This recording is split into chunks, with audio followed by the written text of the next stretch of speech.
Machu Picchu es el testimonio vivo más impresionante de la civilización inca. Lo que no vemos es que el 60% es bajo tierra. Es absolutamente. Hay una piedra en Machu Picchu que ningún guía turístico te va a mostrar. No está en ningún mapa oficial. No aparece en los folletos que reparten en la entrada. No la vas a encontrar en ninguna publicación científica firmada por una universidad prestigiosa. Y sin embargo, 3 equipos independientes de investigadores, trabajando por separado, sin saber unos de otros, llegaron exactamente al mismo punto de esa montaña, buscando exactamente la misma respuesta a la misma pregunta imposible. ¿Cómo se sostiene en pie una ciudad construida sobre una falla geológica activa, en una de las zonas sísmicas más violentas del planeta, sin un solo gramo de cemento, sin una sola herramienta de hierro, sin una sola rueda, durante más de 500 años? La respuesta oficial que te han contado toda tu vida es que fueron simplemente muy buenos artesanos. Yo voy a mostrarte por qué esa respuesta ya no alcanza, y por qué, cuanto más de cerca miras esa montaña, más se empieza a desmoronar la historia que creíamos conocer. Quédate hasta el final, porque lo que hay enterrado bajo esas terrazas cambia por completo la pregunta que deberíamos estar haciendo. La pared que no debería existir. Vamos a empezar por un lugar muy concreto, no en la plaza principal, no en el Templo del Sol que todos fotografían. Vamos a un tramo lateral, uno de esos rincones donde la mayoría de los turistas simplemente pasa de largo camino a la siguiente foto. Ahí hay un muro. Bloques de granito de varias toneladas cada uno, algunos con más de una decena de caras talladas, encajados unos con otros como si el material se hubiera ablandado antes de tomar su forma final. Pon la palma de la mano sobre la unión entre 2 de esos bloques. No vas a sentir un borde recto. Vas a sentir una curva, una superficie que serpentea, que se hunde en un punto y sobresale en el siguiente, como si cada piedra hubiera sido diseñada específicamente para abrazar a su vecina y a ninguna otra. Ahora intenta lo que intentan miles de visitantes cada año. Desliza algo delgado en esa unión. Una tarjeta, una moneda, el borde de un boleto de papel. No entra, no en el centro, no en las esquinas, en ningún punto de todo el perímetro del bloque. Esto se explica, nos dicen los libros de texto, como una técnica de talla por ensayo y error. Los canteros incas levantaban una piedra, la bajaban, revisaban dónde rozaba con la de al lado, la volvían a subir, raspaban un poco más, y repetían el proceso cientos de veces, hasta lograr un ajuste perfecto. Con suficiente mano de obra, suficiente paciencia y suficientes generaciones de conocimiento acumulado, argumentan los arqueólogos, cualquier sociedad organizada podría lograr esto. Es una explicación razonable. Es, en la mayoría de los casos, probablemente correcta. Pero hay un problema con esa explicación, y es un problema que se vuelve más incómodo cuanto más de cerca lo examinas. El ensayo y error deja huellas. Deja variación. Un grupo de trabajadores puliendo miles de juntas independientes a lo largo de años, bajo distintas condiciones climáticas, con distintas cuadrillas rotando en distintos muros, inevitablemente produce inconsistencias. Algunas uniones más ajustadas, otras un poco más flojas. Es la firma inevitable de miles de pequeñas decisiones humanas, cada una ligeramente distinta a la anterior. Cuando se midió esa variación con escáneres láser de alta precisión, equipos capaces de registrar la posición de una superficie de piedra con una exactitud de fracciones de milímetro, en los muros ordinarios de Machu Picchu, en las terrazas agrícolas, en las viviendas más sencillas, esa variación apareció exactamente donde se esperaba. Dispersa, irregular, humana. Pero en un grupo específico de construcciones, las más finas, las más admiradas, las que aparecen en cada postal, la variación prácticamente desaparece. La tolerancia entre bloques se mantiene consistente a una fracción de milímetro, bloque tras bloque, en piedras que pesan varias toneladas cada una. No hay desgaste progresivo, no hay fatiga del trabajador, no hay diferencia entre el primer bloque de la jornada y el último. Es, según ingenieros que han revisado estos datos, un nivel de consistencia que resultaría complicado de lograr incluso con maquinaria de corte controlada por computadora en la actualidad. Y aquí es donde la pregunta deja de ser cómoda. Si el desgaste humano no aparece en la firma de estos muros, ¿Qué proceso sí la produjo? La ciudad que nadie fotografía.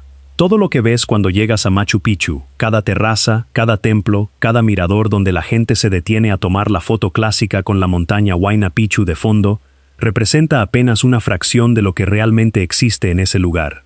Los ingenieros que han estudiado la construcción en profundidad coinciden en algo que rara vez se menciona en los recorridos turísticos. Más de la mitad de la ingeniería real de Machu Picchu está enterrada.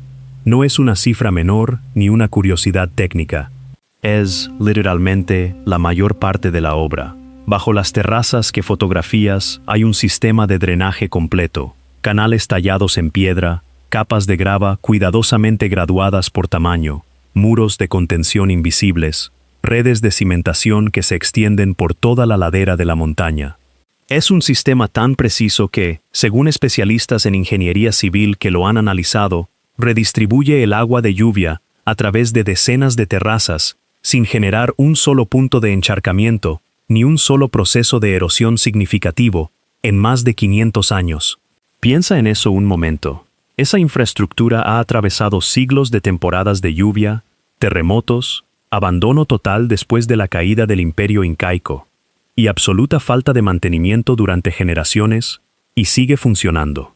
Ahora mismo, mientras escuchas esto, ese sistema de drenaje construido sin hierro, sin ruedas, sin argamasa entre las piedras, está gestionando el agua de lluvia en esa montaña con más eficacia que buena parte de los sistemas de alcantarillado de ciudades modernas. Pero lo verdaderamente inquietante no es solo que ese sistema exista, es que fue diseñado para no ser visto jamás. Un dato que suele pasarse por alto. Cuando se compara el nivel de acabado de las piedras visibles, las que forman los templos, las paredes que todo el mundo admira, con el de las piedras enterradas en los cimientos, uno esperaría encontrar justamente lo contrario a lo que se halla en realidad. En cualquier obra humana, la lógica constructiva es simple. La parte que se exhibe recibe el trabajo más fino, y la parte que queda oculta recibe un acabado más apresurado, más funcional, menos cuidado. Es así en construcciones de hace 5000 años, y es así en construcciones de hoy. En Machu Picchu, algunas de las secciones más profundas y menos visibles del sistema de cimentación muestran un nivel de acabado tan cuidado, o incluso más, que las paredes que están hechas para ser vistas, superficies que se ajustan entre sí, con una planitud que varía menos que el grosor de una moneda, en tramos que superan la longitud de un cuerpo humano. Eso rompe la regla más básica del comportamiento constructivo humano. Uno no invierte el máximo esfuerzo artesanal en algo que nadie va a ver jamás, a menos que ese algo no estuviera pensado para ser admirado, sino para durar, a menos que la prioridad no fuera impresionar a quien lo mirara, sino asegurar que la montaña entera se mantuviera en pie, pasara lo que pasara. La piedra que apunta al cielo sube ahora hasta el punto más alto del recinto, y vas a encontrar un bloque de granito labrado, más pequeño que los muros monumentales, casi discreto en comparación. Se le conoce como el Intihuatana, que en quechua se traduce aproximadamente como el lugar donde se amarra al sol. Durante décadas, este objeto fue catalogado por buena parte de la arqueología académica como una pieza ceremonial, algo simbólico, ritual, interesante para fotografiar, pero sin una función técnica real más allá de lo religioso. Entonces, alguien decidió medirlo con instrumentos de posicionamiento satelital de alta precisión. Y lo que encontraron cambió por completo la conversación. La alineación de esa piedra está desviada apenas unos pocos grados del norte geográfico verdadero, no del norte magnético, que es inestable y se desplaza con el tiempo debido a los cambios en el campo magnético terrestre, sino del norte real, el eje de rotación físico del planeta. Y esa alineación permite que la piedra funcione como un calendario solar capaz de marcar solsticios y equinoccios con una precisión que ronda apenas unos minutos de margen de error, año tras año, sin ajustes, sin recalibración, sin mantenimiento de ningún tipo. Es el tipo de precisión astronómica que hoy asociamos con instrumentos de calibración satelital. Talada a mano, en piedra dura, a más de 2.400 metros de altura, por personas que, según el registro arqueológico convencional, no dejaron evidencia de telescopios, instrumentos de medición avanzados, ni sistemas matemáticos comparables a los que nosotros usamos para lograr ese mismo nivel de exactitud. Ahora júntalo todo en tu cabeza durante un segundo. Un sistema de drenaje invisible que ha funcionado sin fallas durante 500 años. Cimientos más precisos que las paredes que sí fueron hechas para ser vistas. Y una piedra en la cima, capaz de calcular el movimiento del Sol con precisión casi satelital. La pregunta que casi nadie se atreve a formular en voz alta dentro de los círculos académicos tradicionales es exactamente esta. ¿Estamos frente al techo de lo que una civilización pudo lograr con las herramientas que la arqueología les atribuye? ¿O estamos frente al eco de algo que ellos mismos heredaron y ya no comprendían del todo? Lo que la vegetación estaba escondiendo. Antes de seguir avanzando, hay que detenerse en algo que ocurrió en los últimos años y que cambió, otra vez, la escala del problema. Durante décadas, los mapas oficiales de Machu Picchu mostraban con claridad los límites del sitio, la ciudadela central, las terrazas agrícolas que la rodean, y más allá de eso, simplemente selva, bosque nuboso, vegetación densa, terreno sin intervención humana, según el registro arqueológico. Esa fue la versión aceptada durante generaciones. Entonces se aplicó tecnología de escaneo remoto capaz de atravesar la vegetación y mapear el terreno que hay debajo, capa por capa, como si se le quitara la piel a la montaña. Y debajo de esa selva sin intervenir, apareció arquitectura. No una estructura aislada, sino más de una decena de construcciones distintas, plataformas, muros de contención, cimientos de edificios que jamás habían sido registrados en ningún mapa, ningún estudio, ningún documento en 500 años de exploración del sitio. Lo perturbador no es solamente que existieran, es dónde existían. Buena parte de esas construcciones se encuentran en zonas que, durante décadas, permanecieron restringidas al acceso público y a la mayoría de los equipos de investigación independientes. Zonas controladas administrativamente, cerradas sin que exista una explicación pública clara sobre el motivo original de esa restricción. Si estructuras de este tamaño permanecieron invisibles durante 500 años a pocos metros del sitio más visitado y más fotografiado de Sudamérica, la pregunta se vuelve inevitable. ¿Cuántas construcciones más siguen esperando bajo la vegetación, en zonas donde todavía nadie ha mirado con el instrumental adecuado? ¿Estamos hablando de una ciudadela con un anexo perdido, o del borde visible de un complejo mucho más extenso de lo que jamás imaginamos? Cada vez que se responde una pregunta sobre Machu Picchu, aparecen 3 preguntas nuevas. Y eso, en un sitio que se supone ya fue completamente estudiado desde su redescubrimiento a comienzos del siglo XX, no debería ser normal. El patrón que nadie quiere explicar. Aquí es donde la historia se vuelve todavía más incómoda, porque este patrón no aparece únicamente en Machu Picchu. A varias horas de camino, en las afueras de la ciudad de Cusco, se levanta una fortaleza conocida como Sacsayhuamán. Sus muros en zigzag están formados por bloques que superan las 100 toneladas de peso individual, encajados con la misma imposibilidad, sin argamasa, con juntas que no admiten ni la hoja más fina de un cuchillo. Más abajo en el Valle Sagrado, en el sitio de Ollantaytambo, 6 monolitos de piedra rosada de varias toneladas cada uno permanecen en una terraza a la que, según la explicación tradicional, fueron arrastrados desde una cantera situada al otro lado de un río y montaña arriba, usando únicamente rampas, cuerdas vegetales y fuerza humana. Lo llamativo no es que estas 3 construcciones, Machu Picchu, Sacsayhuamán y Ollantaytambo, compartan una región geográfica. Eso podría explicarse simplemente por la proximidad cultural.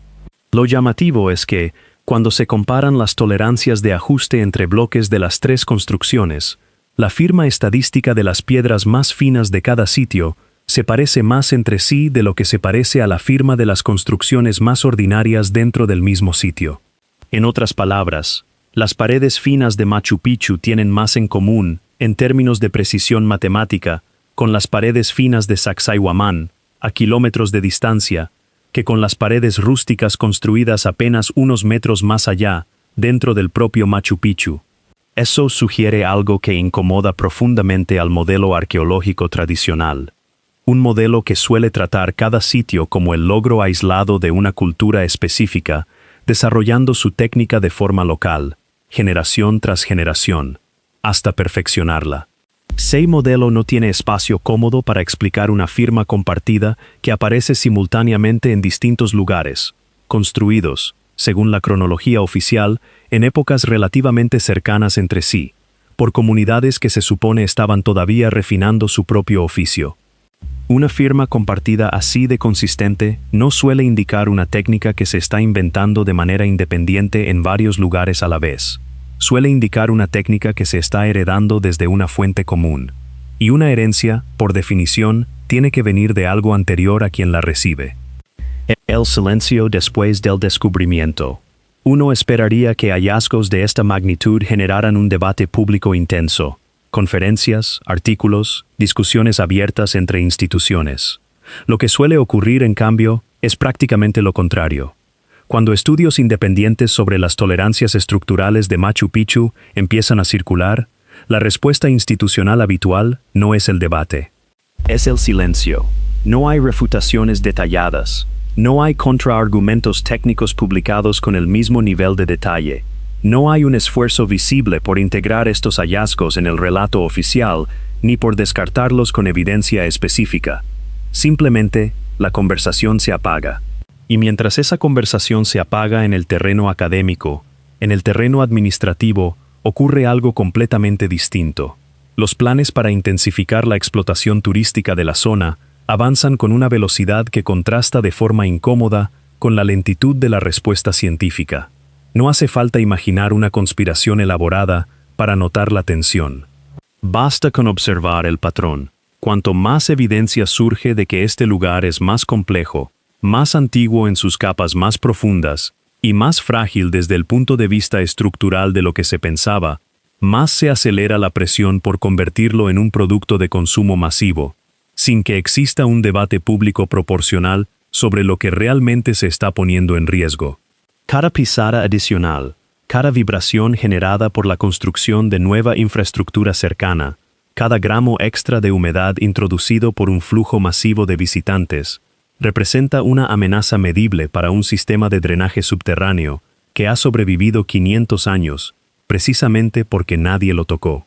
Investigadores que han estudiado específicamente el impacto de la afluencia turística sobre estructuras arqueológicas de tipo similar coinciden en un punto que rara vez llega a los titulares. Los daños de este tipo no se producen de golpe, en un evento dramático y visible. Se acumulan lentamente, año tras año, imperceptibles en el corto plazo, hasta que un día el sistema ya no logra compensar la presión adicional, y algo que sobrevivió medio milenio empieza a fallar, en cuestión de una sola década de sobreexplotación. Y aquí aparece la contradicción que ninguna autoridad ha logrado explicar de manera convincente. Los mismos organismos responsables de proteger el sitio son, con frecuencia, los que impulsan con mayor entusiasmo los planes para multiplicar el número de visitantes anuales.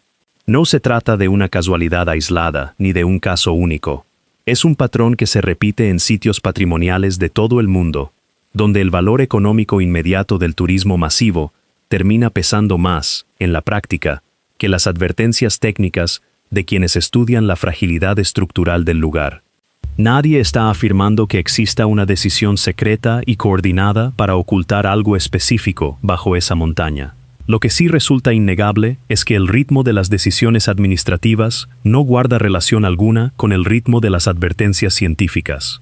Mientras la ciencia pide tiempo, cautela y más estudio, la maquinaria económica pide velocidad.